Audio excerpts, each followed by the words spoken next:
Hello friends, good morning. Welcome to Relief Tutorials. In the previous sessions, we discussed about some acid-base theory. Robert Boyle theory we have discussed, which is totally based on their properties. So the definition given by Robert Boyle about acid and base is considered as operational definition. Then the theory given by Arrhenius, which is quite important. According to Arrhenius, acid is a substance which gives H plus ion or ionization. Such substances are called as acids, and the substance which gives OH minus ion on ionization are called as base. We have seen the limitations, the two limitations of Arrhenius theory, and that is that H plus ion does not exist independently because H plus ion is itself is a proton. Single proton cannot exist independently. Second limitation is about ammonia. Ammonia is a base, but the basic structure of ammonia is not explained by Arrhenius, because according to Arrhenius, base is a substance which gives OH minus ion on ionization. Look at these examples. But ammonia does not contain any OH minus. So to overcome these limitations, we have one more theory. But before studying that theory, we have discussed about bonding. There are two types of bonds we have discussed up to here: ionic bond and covalent bond. Ionic bond is a bond between two oppositely charged ions. Here the atoms are losing or gaining electrons completely. And in the covalent bond, atoms are not losing or gaining the electrons, they are sharing the electrons.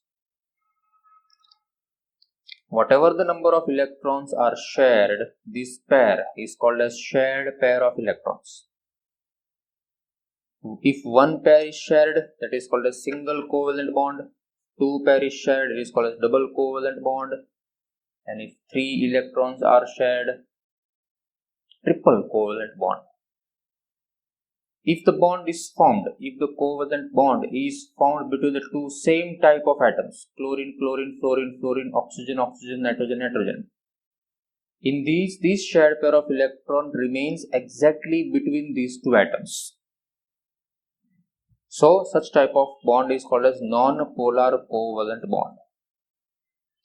And then we have seen the polar covalent bond.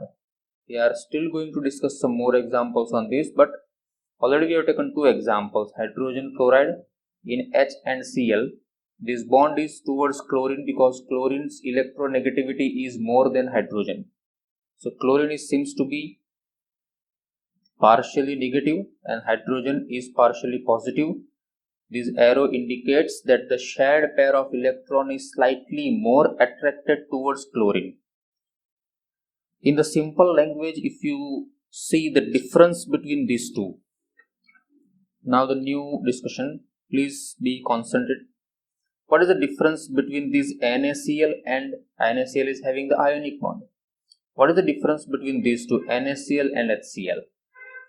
Here Na is completely losing the electron to chlorine, and here hydrogen is not completely losing the electron to chlorine. In other words, here chlorine is completely gaining the electron of sodium, and here chlorine tried its best to attract the electron towards itself, but hydrogen is not allowing the electron to lose completely. So there is a slight difference between these two.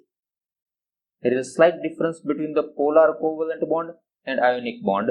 Here this in ionic bond, electrons are completely lost or gained. Here electrons are partially lost and partially gained. Is that clear? Now if you represent HCl again, let me show you again the bonding. Look at here, it already exists here. One electron pair is shared, okay, but after sharing these electron, there is no other electron left with hydrogen. But there are still 1, 2 and 3 pairs of electron left which is unshared. So once the hydrogen chloride is formed, this is hydrogen chloride, okay, but after sharing this hydrogen chloride in chlorine atom, there are 3 pairs, 1 pair, 2 pair and 3 pair left unshared. So these are called as lone pair of electrons, are called as lone pair. So can you see there are 1, 2 and 3 lone pairs are available in hydrogen chloride once the bond is formed. Same thing you can see here in hydrogen fluoride also. 1 electron is shared, okay, 1 polar covalent bond is formed, and after forming the bond, 1, 2 and 3 lone pairs are left. Let us discuss some more examples about polar covalent bond. Let us see the polar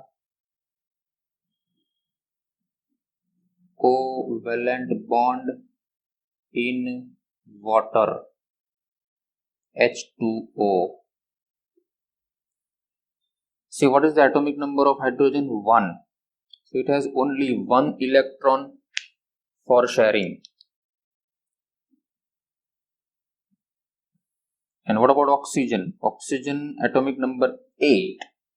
So it has 6 electrons in the outermost orbit. The configuration is 2, 6.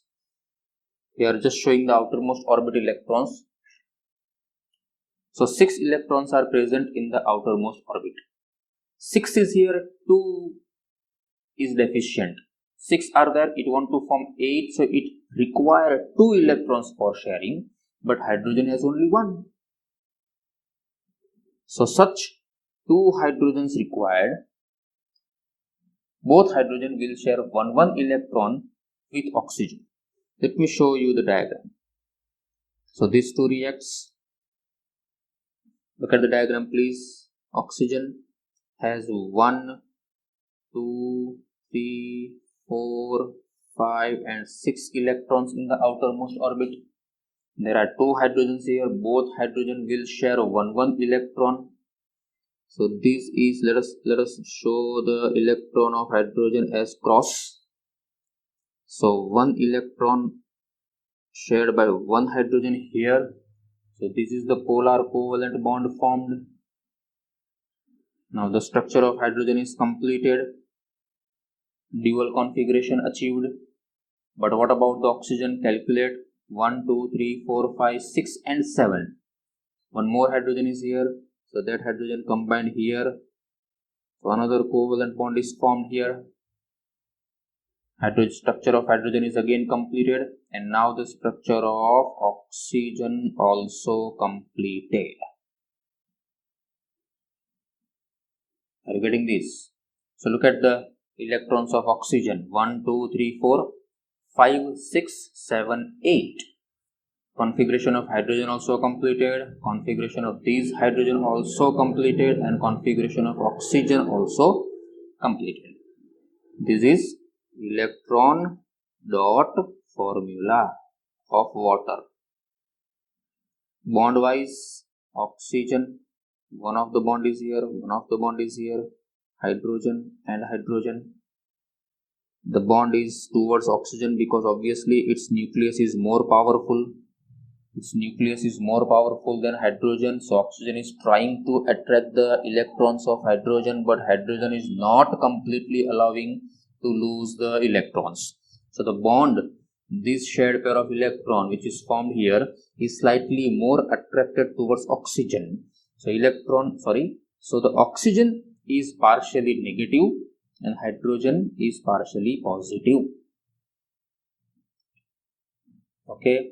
So compared to this hydrogen, this oxygen is partially negative, so delta minus, and this is delta plus. Same thing is going to happen here also. This bond is also towards slightly towards oxygen. So this hydrogen again remains delta positive, and oxygen still one more delta minus, so it is what, 2 delta minus. So 2 delta plus and 2 delta minus, eventually the substance is neutral. And the molecular formula, how many hydrogens are here? 2 and 1 oxygen, so it is H2O. So this is what the bonding in water. This is called as structural formula.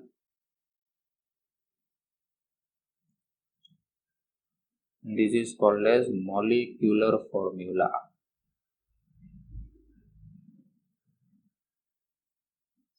Let us see polar covalent bond in ammonia. How the ammonia is formed? NH3. Look at here, once the bond is formed in water, these are 2 lone pairs left. 2 lone pairs left with oxygen, not with hydrogen. Let us see ammonia. Atomic number of hydrogen is 1. So it has 1 electron for sharing. If you think about nitrogen, atomic number nitrogen is 7. 7. So configuration is 2, 5. So it has 5 electrons in the outermost orbit. 1, 2, 3, 4 and 5 electrons for in the outermost orbit. So there are 5 in the outermost orbit. It wants to make 8. So how many less? 3 are deficient. So it has to share 3 electrons with someone. Here hydrogen is there only having 1 electron for sharing. So such 3 hydrogens required, so that each hydrogen can share 1 electron with the electrons of nitrogen to complete the configuration. Let us draw the diagram for that. This is nitrogen. These are 1, 2, 3 electrons to be placed for sharing, because 3 is deficient. Whatever the number of electrons are deficient for the octet configuration, that number of electrons the atom has to place for sharing. So hydrogen will come here and share 1 electron with each. Look at this. So this is 1, 2 and 3 different bonds are formed. Configuration of this hydrogen is completed. Configuration of this hydrogen also completed. Here also completed. And 2 plus 2 plus 2 means 6 plus 2, 8. So this is the configuration of nitrogen also completed. And once the bonds are formed, 1 lone pair is left. Lone pair means a group of 2 electrons. 1 lone pair, second lone pair. We are using the word pair. It represents 2 electrons. Now if you represent the structural formula, 3 different bonds are formed. Now what do you think? Out of this hydrogen and nitrogen, which substance, which atom is more electronegative? Electronegativity, we already discussed the definition of electronegativity is here, that force exerted by nucleus on a shared pair of electrons. So which one is more negative? Which one, or you can think like this, that which nucleus is stronger? Nucleus of hydrogen or nucleus of nitrogen? Nucleus of hydrogen contains only 1 positive charge. Nitrogen contains 7 positive charge. So it is stronger. This is more electronegative. So this is delta minus and this is delta plus, delta plus, delta plus. So 3 delta plus. So it would be 3 delta minus. And the bond is slightly towards nitrogen, and it gives molecular formula NH3. Again, back to the limitation of Arrhenius theory. First of all, he has said that the first limitation, that he said that Arrhenius said that the substance which liberates H plus ion, but H plus ion cannot exist independently. So now let us see the new theory, that is Bronsted-Lowry theory.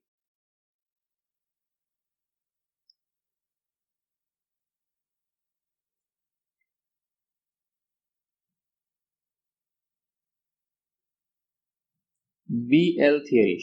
Shortly it is called as BL theory. See, these things are not given in your textbook, so please preserve these notes. It will be very helpful to understand the structures of acid and base. Arrhenius theory and Bronsted-Lowry. Bronsted-Lowry theory is just to overcome the limitations of Arrhenius theory. Otherwise, Arrhenius theory is quite useful. We are just learning this theory to overcome the limitations of Arrhenius theory. Now, according to Arrhenius, HCl is acid. Where is that page? Is here. According to Arrhenius, HCl is acid. HNO3 is acid because they give H plus ions. But the only thing we have to explain that these H plus ion cannot remain independent. So if they do not remain independent, then where does it combine? Let us see here. Let us see the HCl.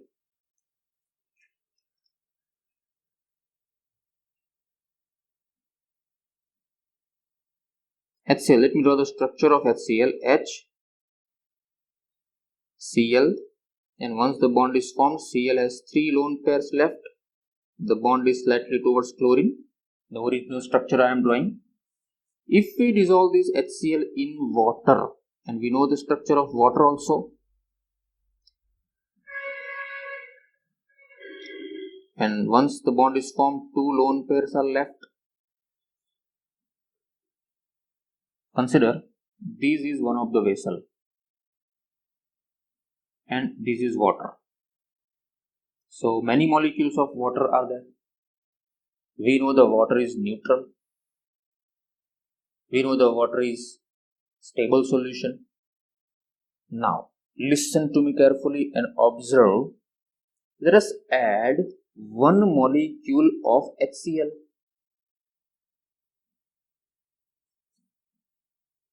Water is here like this.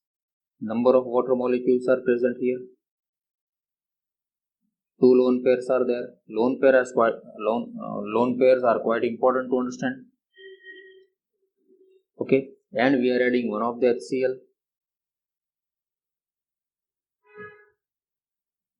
This is HCl which we have added.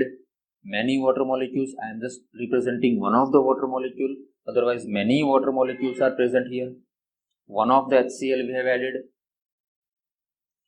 Now what happens? Listen to me. We know that this chlorine has tried to snatch the electron of hydrogen, but it does not get success. Okay, so the bond is slightly towards chlorine, like this.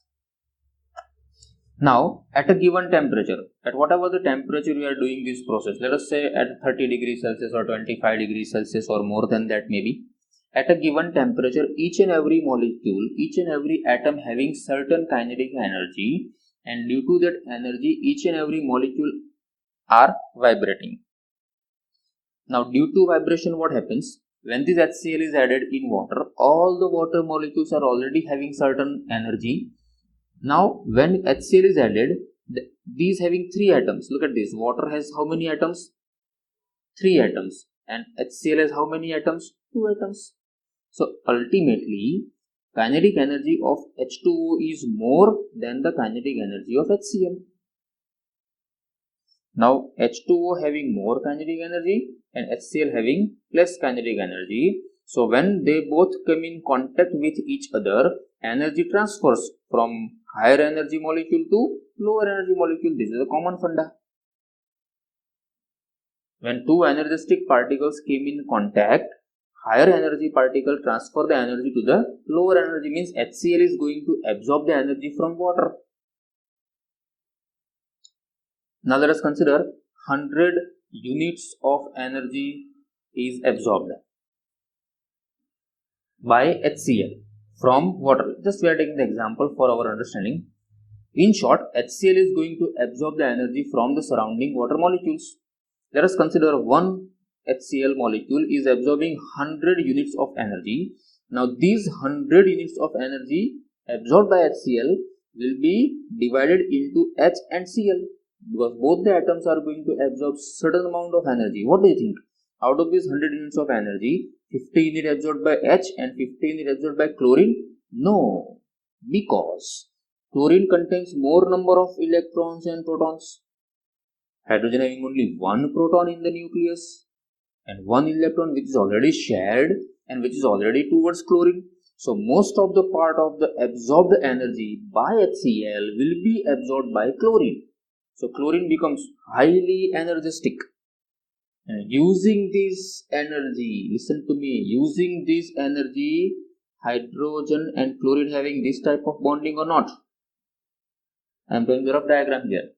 Okay, because now chlorine becomes more energetic, chlorine is going to snatch this electron from hydrogen, which it has already tried to snatch the electron, but because of lack of energy, it was not getting the success. But once it is added in water transfer the energy to HCl, and whatever the energy transfers, most of the energy transferred to chlorine. So chlorine becomes highly energetic, and using this energy, it attracts this shared pair of electron towards it. So this was previously polar covalent bond. This was polar covalent bond, but once it is added to water, chlorine gain the electron and liberate hydrogen. Now this electron of hydrogen is completely gained. So now what happens? Chlorine will have 1, 2, 3, 4, 5, 6 already it was having, and this is shared pair of electron also gained, completely gained. And once the atom completely gained the electron, it becomes Cl minus. It was not Cl minus, it was Cl delta minus, partially negative, but now it becomes completely, because one electron is gained, it becomes completely negative. So obviously hydrogen becomes completely positive. This process is called as ionization process, in which the ions are separated. This chlorine and hydrogen get separated because of the energy given by water. So what happens when you add HCl in water? This H and Cl get separated, and what it forms? H plus and Cl minus. These two get separated. But once the Cl minus exists independently, because it is not proton or electron. It has number of protons, number of electrons. But what about this H plus? H plus now. Already it was having only one electron and one proton, and one electron is snatched by chlorine. So now what left? Only proton. Now we know that this proton cannot remain independent. Then what? Chlorine remains independent in the solution. Okay. But what about H plus? According to Arrhenius definition, listen to me, according to Arrhenius definition, the substance which gives H plus ion, so that is true, HCl is giving H plus ion. But the only thing we have to understand that these cannot remain independent.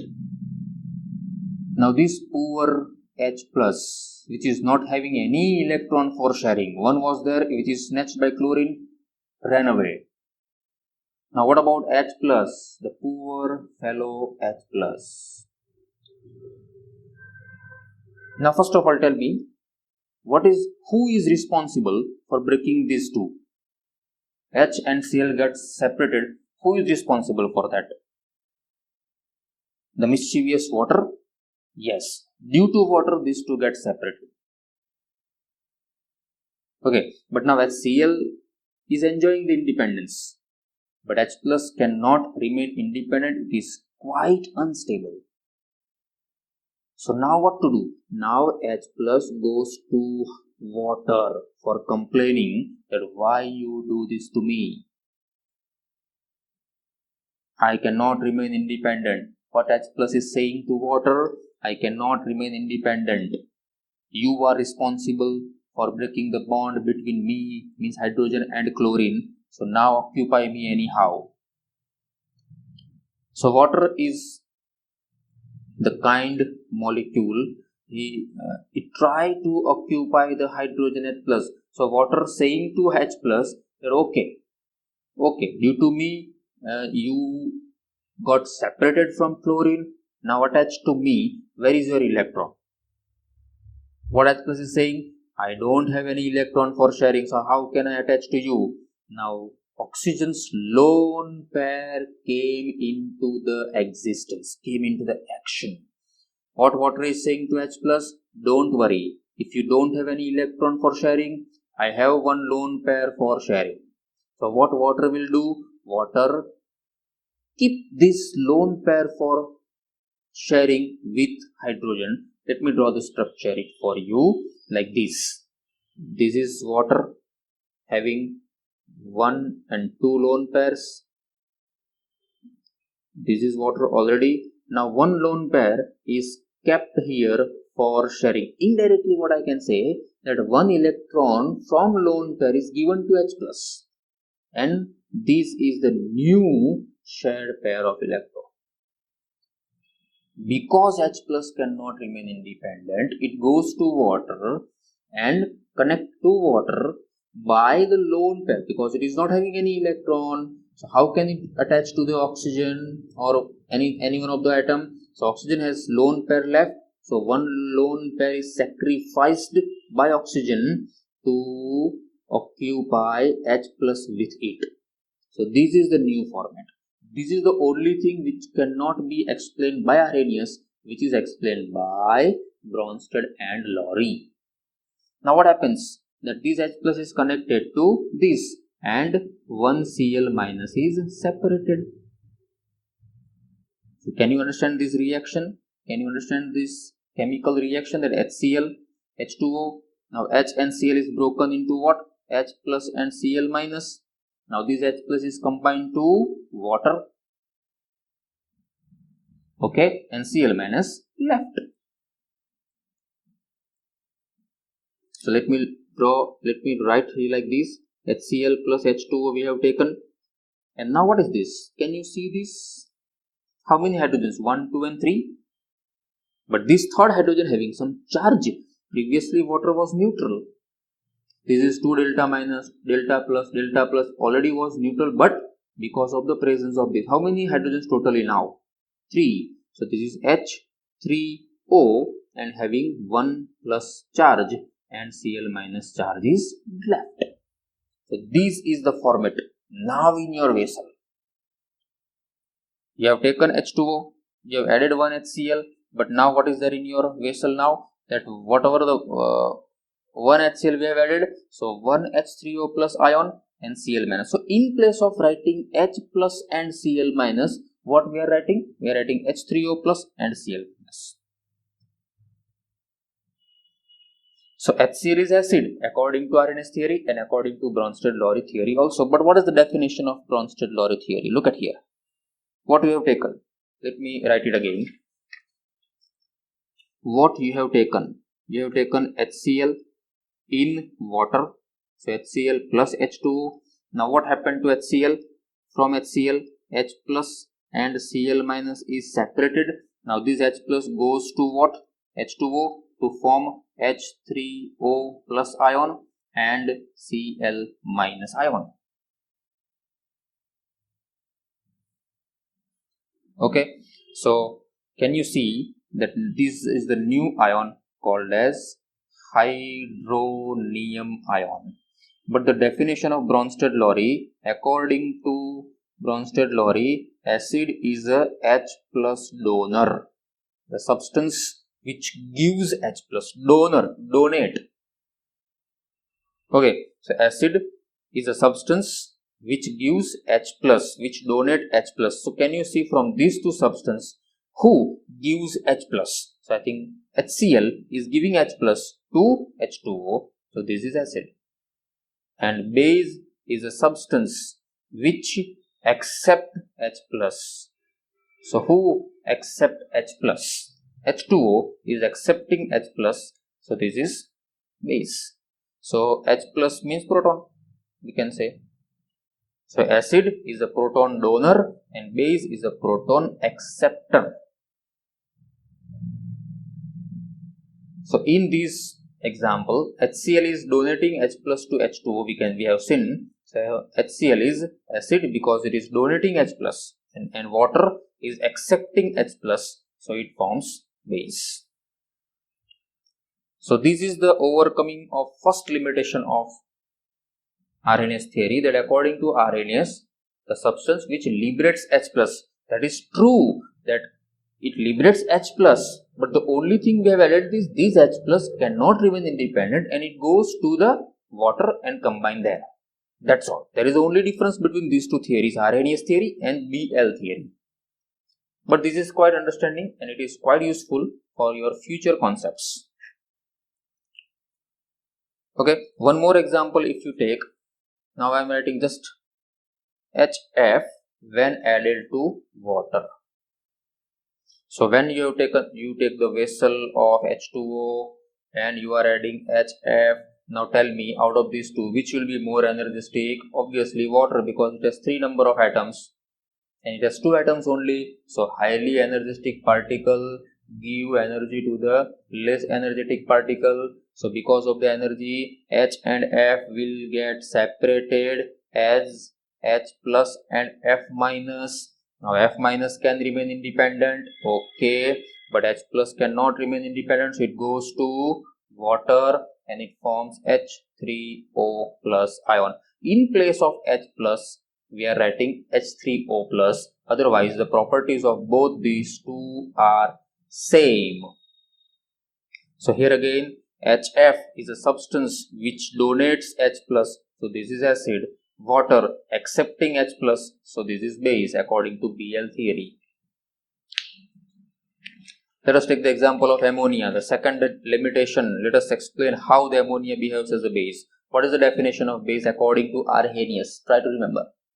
According to Arrhenius, base is a substance which gives OH minus ion.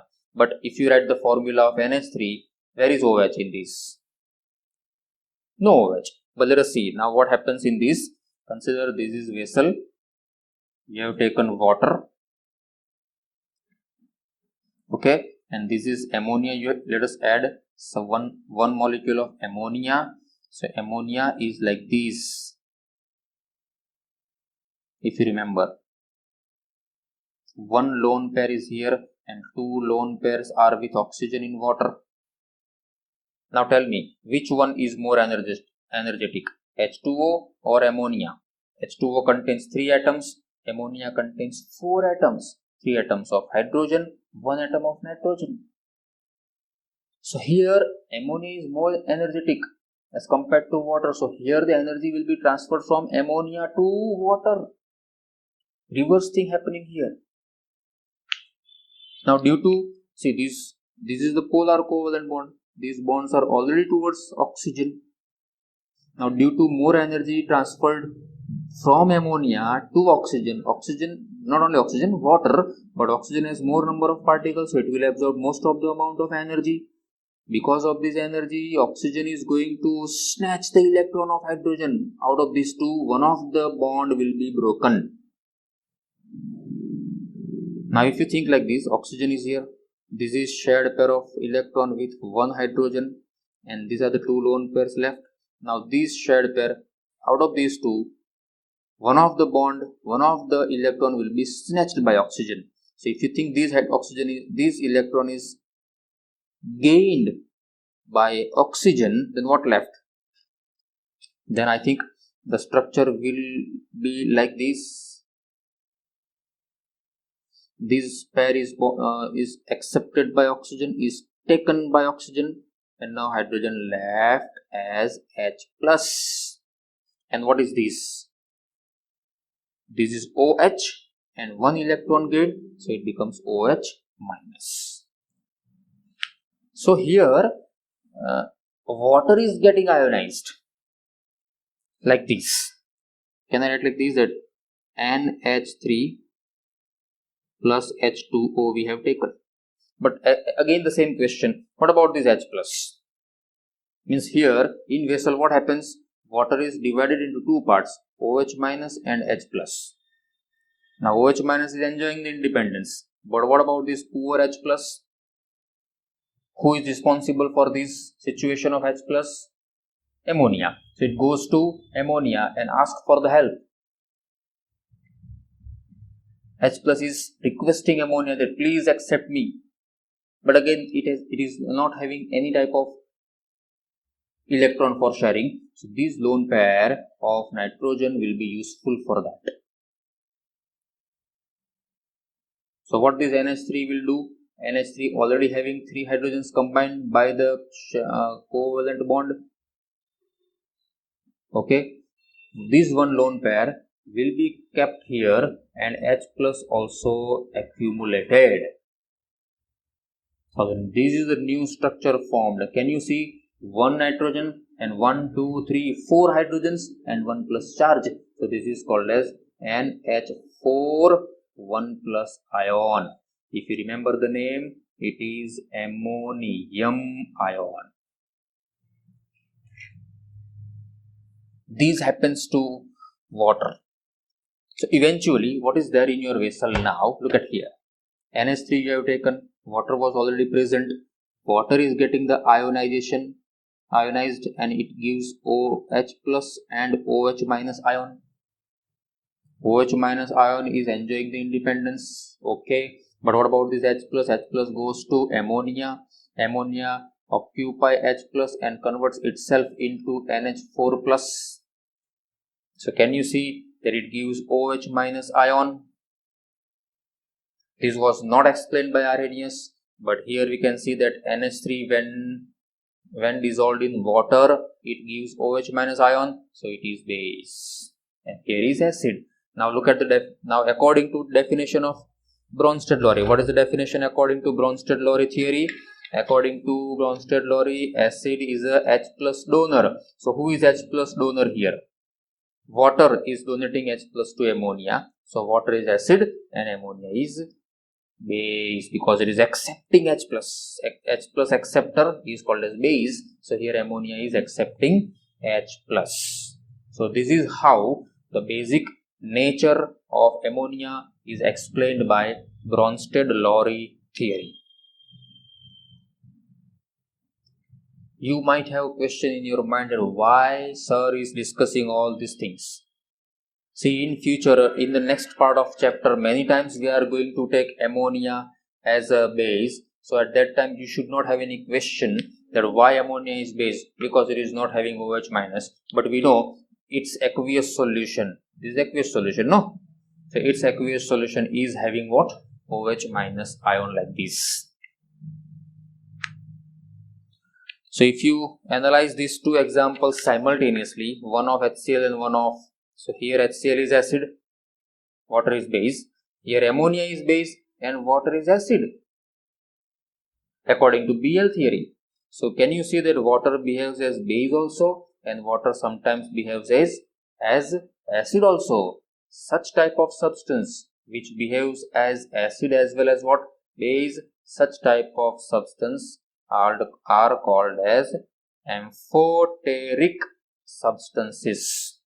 Amphoteric substances means the substance possess both acidic as well as basic properties. The substance possess both acidic as well as basic properties are called as amphoteric substances. So at the end of the whole discussion, finally we came to know that the substance which gives H plus ion on ionization is called as acid. So in place of H plus, if you speak H3O plus will be more precise. The substance which liberates H3O plus ion on ionization is called, the substance is called as acid, and the substance which liberates OH minus ion on ionization is called as base. Means throughout the chapter we will follow Arrhenius theory. Is that clear?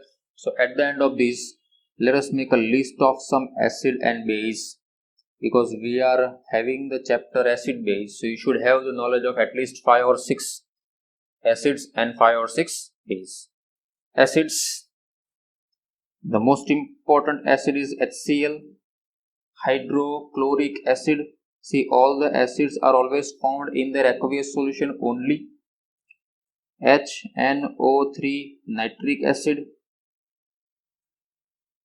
H2SO4 sulfuric acid. I am not writing the name, but I am speaking so you can write the names. Hydrochloric acid, nitric acid, sulfuric acid. One more acid I want to tell you, H2SO3 sulfurous acid.